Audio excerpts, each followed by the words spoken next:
ऐसा प्रतीत होता है कि देवताओं ने बहुत दुर्दशा की है तुम्हारे अरुणासुर।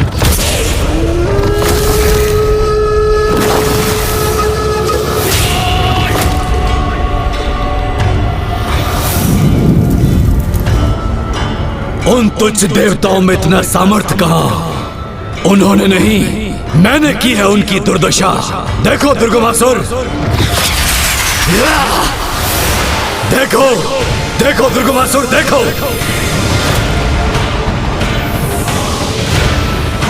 तो फिर तुम्हारे भवन को इस प्रकार नष्ट भ्रष्ट किसने किया? था एक तुच्छ गजमुख बालक, जिसे कम आंकने की भूल कर बैठा मैं, क्योंकि मेरा भवन इतनी सरलता से पूर्ण रूप से नष्ट नहीं हो सकता। क्योंकि जितना वो थल के ऊपर है, उतना ही थल के नीचे भी उसका निचला भाग तो अभी पूर्ण रूप से सुरक्षित है। इसीलिए तुम्हें कोई चिंता करने की आवश्यकता नहीं दुर्गमासुर। उचित कह रहे हो तुम अरुणासुर। चिंता करने की आवश्यकता मुझे नहीं, अपितु तुम्हें है, क्योंकि तामसिक माता के अनुसार वो गजमुख बालक तुम्हारी मृत्यु का भेद ज्ञात चुका है। असंभव!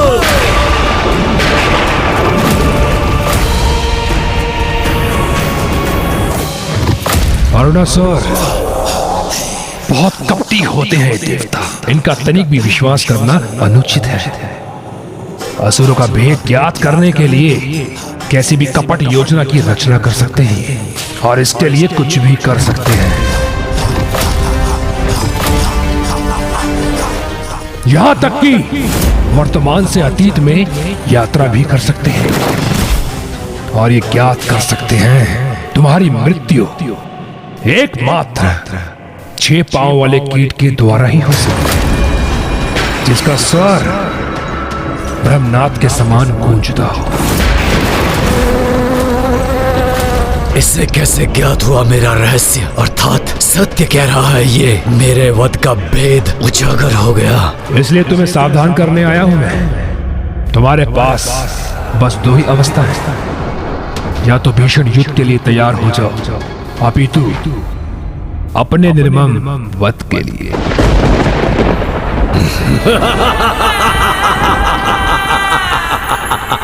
दुर्गमासुर, क्या प्रतीत होता है तुम्हें?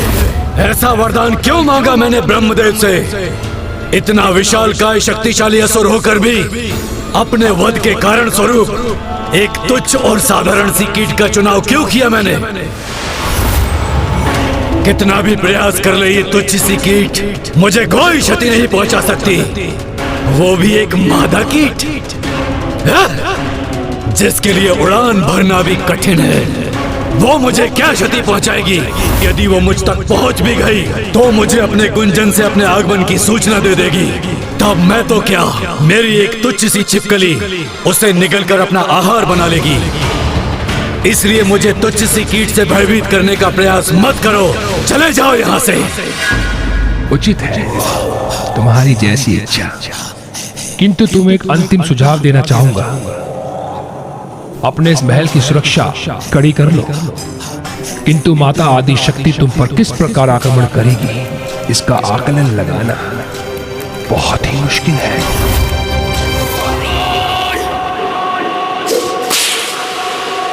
किंतु माता आदि शक्ति तुम पर किस प्रकार आक्रमण करेगी, किंतु माता आदि शक्ति तुम पर किस प्रकार आक्रमण करेगी, बहुत ही इसका आकलन लगाना बहुत ही मुश्किल है। एक तुच्छ सी मादा कीट असुर महावीर अरुणासुर का कुछ नहीं बिगाड़ सकती।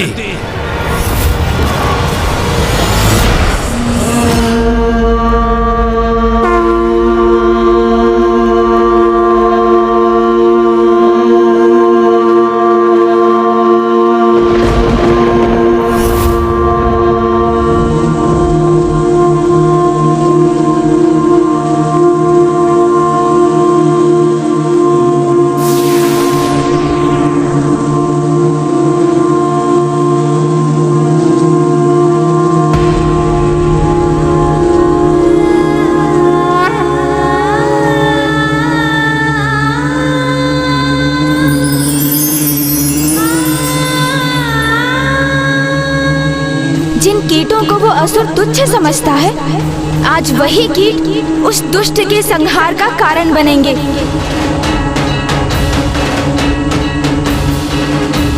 एक आंधी का रूप लेकर जाएंगे वहां और इस ब्रह्मांड से उस दुष्ट का अस्तित्व ही मिटा देंगे।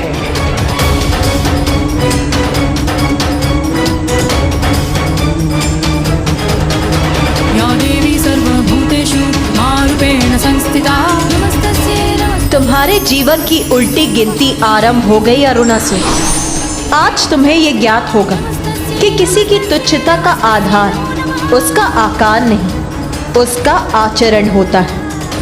और तुम्हारा ये दुष्टता पूर्ण आचरण ही तुम्हारी तुच्छता का प्रतीक है।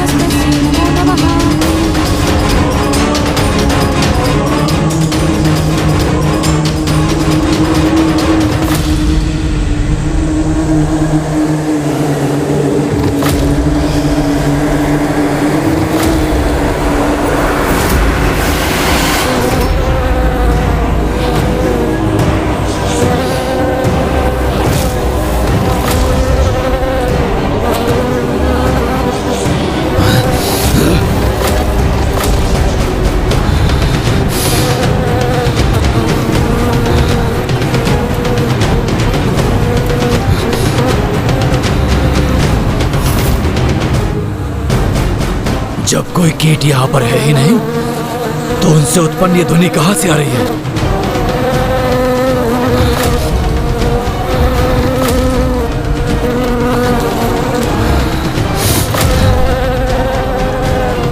यहाँ तो कोई भी नहीं है। बड़ी विचित्र बात है, कहीं ये ध्वनि मेरे कर्ण से तो उत्पन्न नहीं हो रही।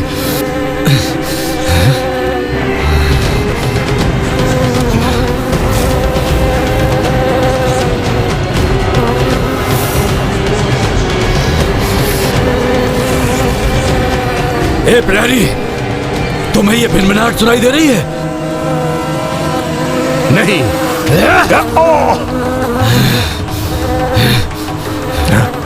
तुम्हें सुनाई दे रहा है कुछ? नहीं। ए तुच्छ प्रहरियों, क्या कुछ श्रवण करने की शक्ति नहीं है तुम्हें? ये भिनभिनाहट जैसे असंख्य कीट एक साथ ध्वनि उत्पन्न कर रहे हैं, ये क्यों नहीं सुनाई दे रहा है तुम्हें?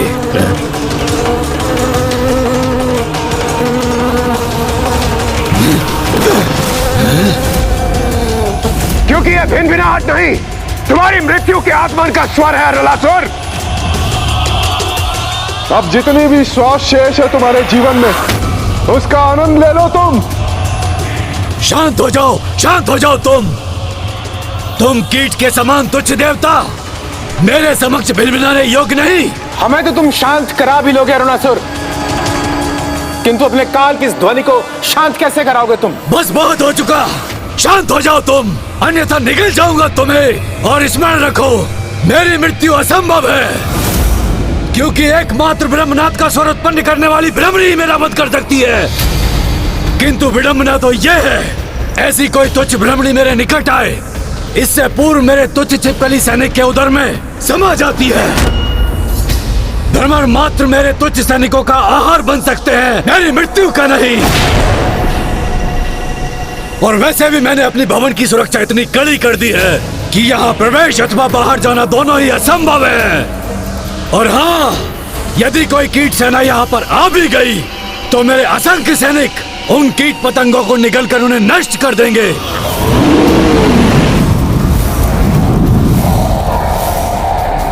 और यदि कोई मेरे प्रथम स्तर पर स्थित सैनिक से आगे भी बढ़ाया, तो इस भवन के दूसरे स्तर पर तो मेरी चमगादड़ प्रहरियों की सेना से सामना करना होगा उसे, जिनमें से प्रत्येक चमगादड़ अकेला ही असंख्य कीटों का संहार करने में सक्षम है। और तब भी यदि कोई कीट शेष रह गया, तृतीय स्थल पर उन्हें मेरे विषैले अनुघातक सैनिकों के प्रहारों का सामना करना होगा, जिनके छोड़े विषैले द्रव्य किसी भी प्रकार के कीट का अंत करने में सक्षम है। और यदि कोई कीट किसी प्रकार वहां से आगे बढ़ भी आया, तो उसके अगले तल पर, जो इस तल से एक तल ऊपर है, जहाँ हम स्थित हैं, ऐसा विनाशकाय धूम्र प्रवाह कर रहे हैं मेरे सैनिक कि कोई भी कीट वहां से आगे नहीं बढ़ सकता।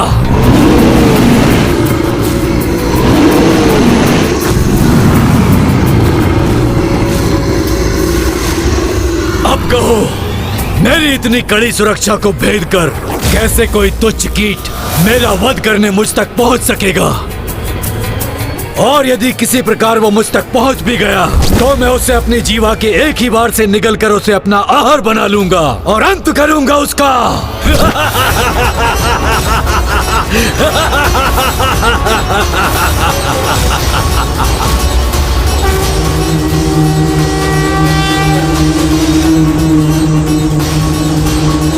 प्रहरी, कहाँ मर गए हो सभी?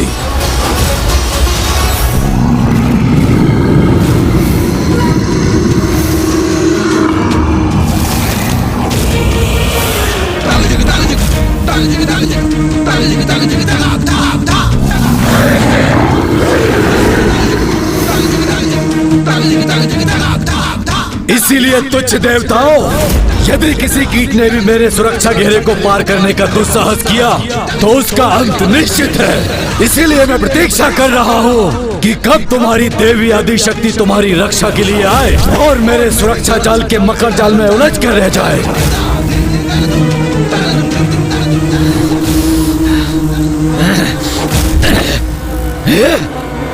फिर से ये अप्रिय भिनभिनाहट ध्वनि का श्रवण हुआ मुझे।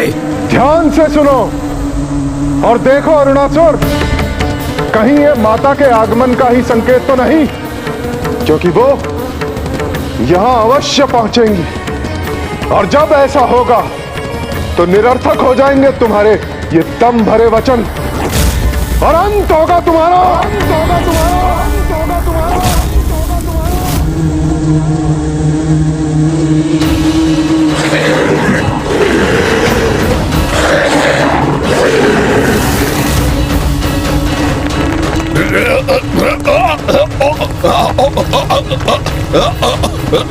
अरे ये भूकंप कैसे उत्पन्न हुआ? यहाँ हमारे पांव के नीचे का स्थल विभक्त कैसे हो रहा है?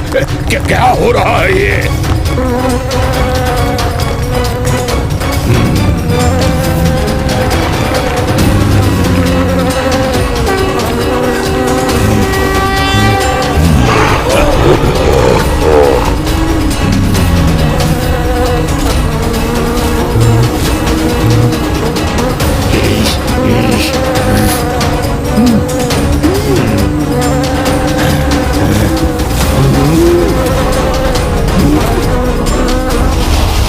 मेरा अंत होगा?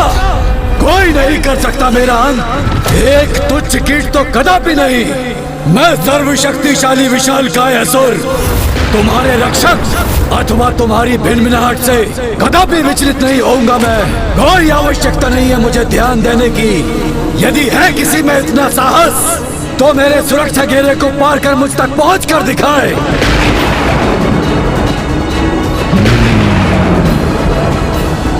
आक्रमण!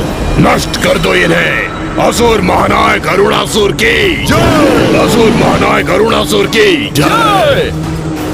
असुर सैनिकों, भस्म कर दो इन्हें। और अगर फिर भी कोई कीट शेष रह जाए तो उसे जीवित निगल जाओ।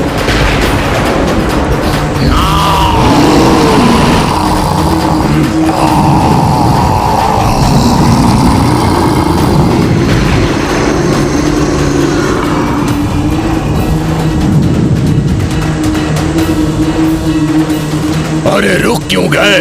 आगे बढ़ो और तैयार हो जाओ हमसे भस्म होने के लिए।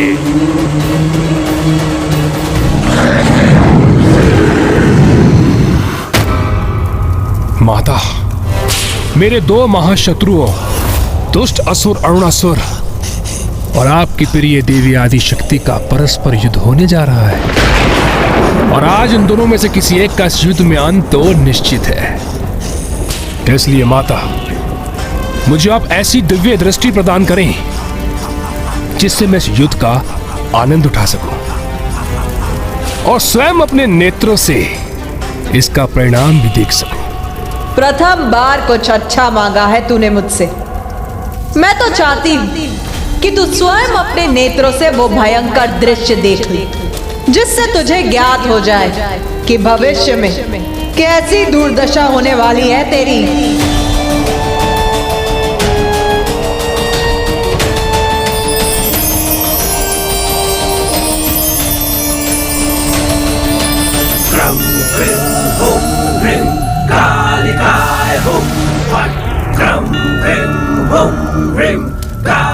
धन्यवाद माता, धन्यवाद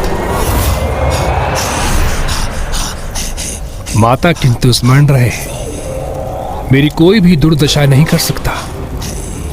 यदि आज किसी की दुर्दशा होगी तो देवी आदि शक्ति की, क्योंकि मेरे सावधान करने पर अरुणासुर ने अपने भवन के भिन्न तलों पर ऐसे सुरक्षा घेरे स्थापित किए हैं कि किसी एक कीट का उसे पार करना कदापि संभव नहीं। मृत्यु जब आती है मूर्ख, तो असंभव होता है उसे रोकना। विश्वास नहीं होता ना तुझे मेरे शब्दों पर? तो स्वयं देख।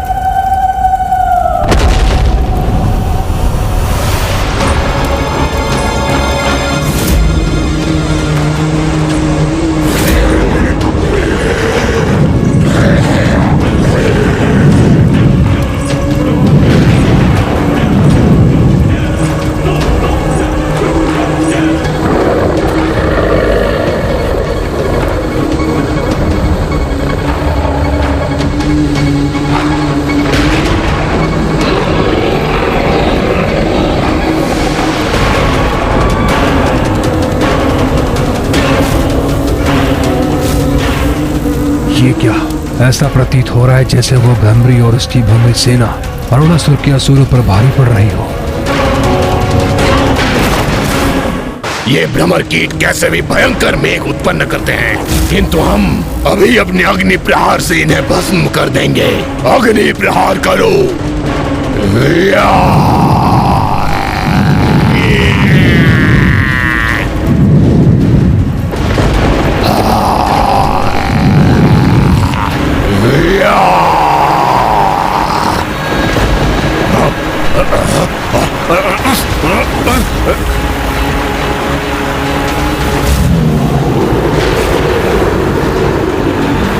ये वर्षा हमारी अग्नि को शांत कर रही है। हम अग्नि प्रहार करने में असमर्थ हो गए हैं। अब क्या करें हम?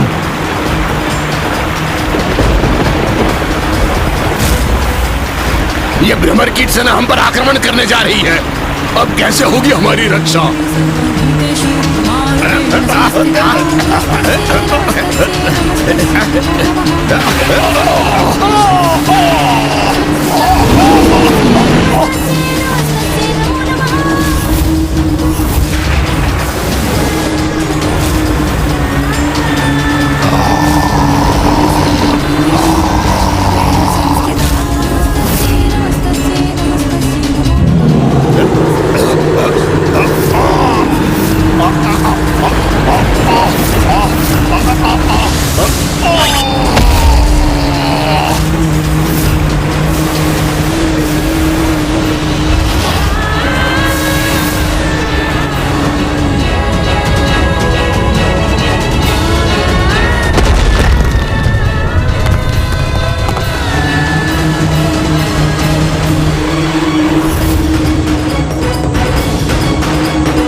ये अरुणासुर कर क्या रहा है? अपने सैनिकों का नेतृत्व स्वयं करने क्यों नहीं आ रहा है? माताओं, अब तो माँ ने भ्रमरी रूप धारण कर लिया है और अब तक तो उन्होंने अरुणासुर पर आक्रमण भी कर दिया होगा, किंतु पिताश्री अपने वास्तविक रूप में क्यों नहीं लौट रहे हैं? कदाचित जब तक माता के माता भ्रमरी रूप का उद्देश्य पूर्ण नहीं होता, महादेव भी अपने इसी रूप में रहेंगे। जब तक महादेव अपने मौलिक रूप में नहीं लौटेंगे, तब तक ब्रह्मदेव और स्वामी श्री हरि नारायण भी इन्हीं रूपों में रहेंगे। किंतु हमें इसके लिए तो इस युद्ध के अंत की प्रतीक्षा करनी होगी। मुझे एक बात की चिंता है कि उस दुष्ट असुर ने स्वयं को सुरक्षित रखने के लिए कुछ तो उपाय किया होगा।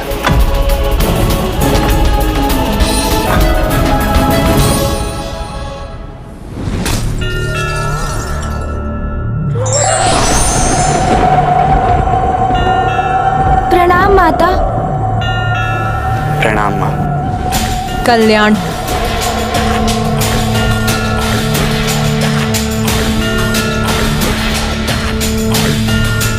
अपने भवन के भिन्न तलों में अपनी सुरक्षा हेतु भांति भांति के सुरक्षा घेरे स्थापित किए हैं उस असुर ने। जैसे कि कीट पतंगों को अपना आहार बनाने वाले चमगादड़, विषैले द्रव्यों को उत्पन्न करने वाले छिपकली असुर और उष्णता और धूम का प्रवाह करने वाले असुर।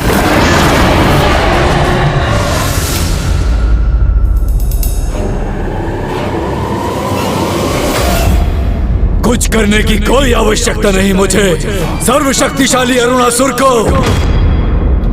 अरे जब तुम तुच्छ देवताओं में से मेरे समक्ष कोई नहीं टिक सका, और वो त्रिदेव जो मेरे आतंक से अपने अपने लोक को छोड़कर भाग खड़े हुए, तो तुम्हारी देवी आदि शक्ति एक तुच्छ नारी वो क्या क्षति पहुंचा सकती है मुझे? हाँ, उस गजमुख को कम आंकने की भूल कर बैठा था मैं, इसीलिए वो मेरे हाथों से निकल गया।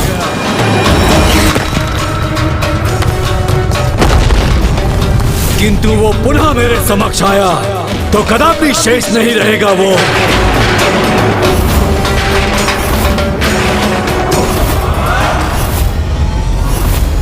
महाराज, उस भ्रमरी ने सुरक्षा घेरे को तोड़कर प्रथम चरण को पार कर लिया है और अब वो बड़ी तीव्रता से दूसरे सुरक्षा घेरे की ओर बढ़ रही है। महाराज, महाराज, उस भ्रमरी ने सुरक्षा घेरे को तोड़कर प्रथम चरण को पार कर लिया है और अब वो बड़ी तीव्रता से दूसरे सुरक्षा घेरे की ओर बढ़ रही है। महाराज, बढ़ रही है। महाराज,